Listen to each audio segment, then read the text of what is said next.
বন্ধুরা, এই ভিডিওতে আলোচনা করতে চলেছি 2025 মাধ্যমিক পরীক্ষার ভৌতবিজ্ঞান প্রশ্নের সঠিক উত্তর নিয়ে। উত্তর শুরু করার আগে বন্ধুরা তোমাদের জানিয়ে রাখি, যেহেতু আমি ভৌতবিজ্ঞান পড়াই না, সেহেতু ভৌতবিজ্ঞান প্রশ্নের উত্তর করার ক্ষেত্রে উচ্চারণগত কিছু ত্রুটি হতে পারে, তাই তোমরা একটু বুঝে নেবে। প্রথম এমসিকিউ প্রশ্ন, গ্রিনহাউস গ্যাসটি শনাক্ত করো। এখানে গ্রিনহাউস গ্যাসটি হবে জলীয় বাষ্প।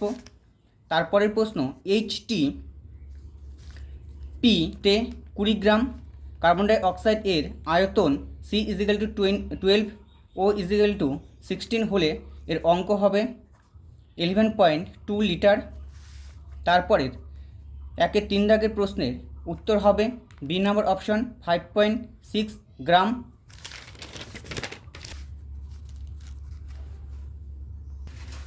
তারপরে তাপ পরিবাহিতাঙ্ক নির্ভর করে, উত্তর হবে বি নাম্বারটা পরিবাহীর উপাদানের প্রকৃতির ওপর। 1-5 প্রশ্ন, আলোর প্রতিসরণের সময় নিচের কোন রাশিটি অপরিবর্তিত থাকে, উত্তর হবে সি নাম্বার কম্পাঙ্ক।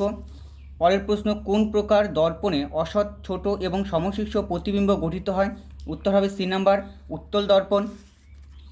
নিচের কোন এককটি তড়িৎ শক্তির একক, উত্তর হবে কিলোওয়াট ঘন্টা, সি নাম্বার অপশন। তারপরে প্রশ্ন, নিচের কোন রশ্মিটির গ্যাসকে আয়নিত করার ক্ষমতা সর্বাধিক, উত্তর হবে এ নাম্বার আলফা রশ্মি। 9 নম্বর প্রশ্ন, ফিউজ তারের বৈশিষ্ট্য হল, উত্তর হবে উচ্চ রোধ ও নিম্ন গলনাঙ্ক। আধুনিক দীর্ঘ পর্যায় সারণীতে কয়টি শ্রেণী আছে, উত্তর হবে ডি নাম্বার 18টি শ্রেণী রয়েছে। পরের প্রশ্ন, নিচের কোন যৌগটির সম্পূর্ণ অণু হিসাবে পৃথক অস্তিত্ব নেই, উত্তর হবে NaCl।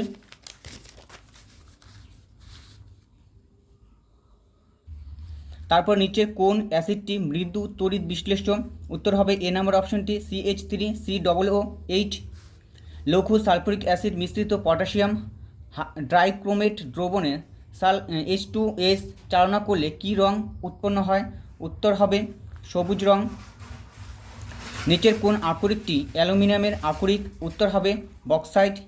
ত্রিবন্ধনীযুক্ত অসম্পৃক্ত হাইড্রোকার্বনটিকে শনাক্ত করো, এটা হবে C2H2। তারপর এবার বিভাগ খ এর মধ্যে রয়েছে এক কথায় উত্তর। বায়ুমণ্ডলের কোন স্তরে ঝড় বৃষ্টি ঘটা সম্ভব, উত্তর হবে টপোস্ফিয়ার। ওজোন স্তরের গাঢ়ত্ব কোন এককে প্রকাশ করা হয়, উত্তর হবে ডবসন এককে অর্থাৎ ডবসন ইউনিটে। রেফ্রিজারেটর থেকে নির্গত গ্রিনহাউস গ্যাসটির নাম হলো CFC ফ্লুরোফ্লুরোকার্বন। নিচের বিবৃতিটি সত্য না মিথ্যা, চার্লসের সূত্রানুযায়ী এটা মিথ্যা হবে। তারপরে HTPতে 16 গ্রাম অক্সিজেন গ্যাসে উপস্থিত অনুসংখ্যা কত, এটা হবে 6.022 × 10⁻23/2। অ্যাভোগাড্রো সংখ্যার অর্ধেক। নিচের বিবৃতিটি সত্য না মিথ্যা, 2-5 দাগের, এটা হবে সত্য। তারপরে অথবা প্রশ্নের উত্তর হবে তাপ পরিবাহাঙ্ক। 2-6 বিবর্ধক কাচরূপে কোন ধরনের লেন্স ব্যবহৃত হয়, উত্তর হবে উত্তল লেন্স।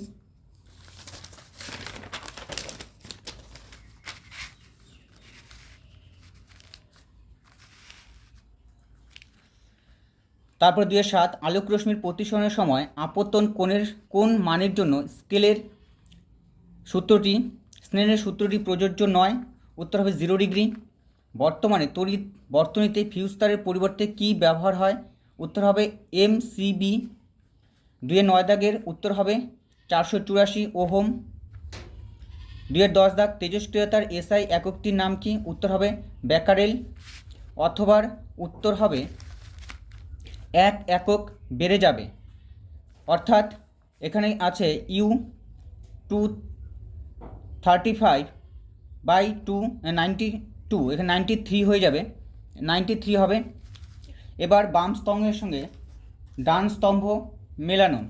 জার্মান সিলভারে উপস্থিত ধাতু, এটা হবে ডি নাম্বার অপশন। তারপরে ইউরেনিয়ামোত্তর মৌল, এটা হবে সি নাম্বার অপশন। ক্যালামাইন থেকে নিষ্কাশিত ধাতু, এটা হবে বি নাম্বার অপশন। পর্যায় সারণীর দ্বিতীয় পর্যায়ে অবস্থিত ক্ষারীয় ধাতু, এটা হবে এ নাম্বার অপশন। তারপরে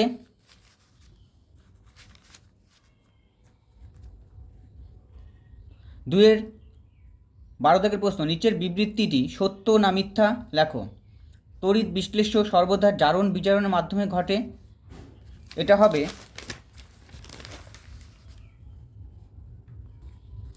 হবে সত্য। অ্যাসিড মিশ্রিত জল তড়িৎ বিশ্লেষণের ফলে ক্যাথোডে কোন গ্যাস উৎপন্ন হয়? এটা উত্তর হবে হাইড্রোজেন গ্যাস। হাইড্রোজেন গ্যাস হবে। তারপরে অথবার উত্তর, নিচের কোন তড়িৎ বিশ্লেষ্য উত্তর হবে অ্যাসিটিক অ্যাসিড। কি ঘটবে? এটা করা হয়নি, 2-14 দাগের প্রশ্ন উত্তরটি করা হয়নি। হেবার পদ্ধতিতে অ্যামোনিয়া প্রস্তুতির জন্য কোন ধাতুটি অনুঘটক হিসাবে ব্যবহার করা হয়? উত্তর হবে লোহা চূর্ণ। তারপরে শূন্যস্থান পূরণ, শূন্যস্থানে বসবে CaNCN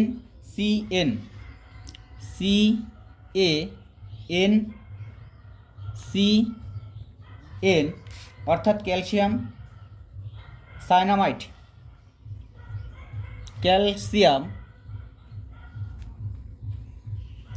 সায়ানামাইড।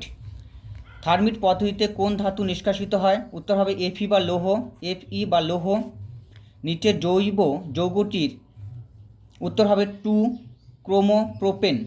2-ক্রোমোপ্রোপেন। অবস্থানগত আইসোমেরিজম বা সমাবয়তার উদাহরণ হলো 1 নম্বর দিয়ে হবে ক্লোরোপ্রোপেন, 2 নম্বর দিয়ে হবে ক্লোরোপ্রোপেন। 2-18 দাগের উত্তর হবে টেট্রাফ্লুরোইথিন।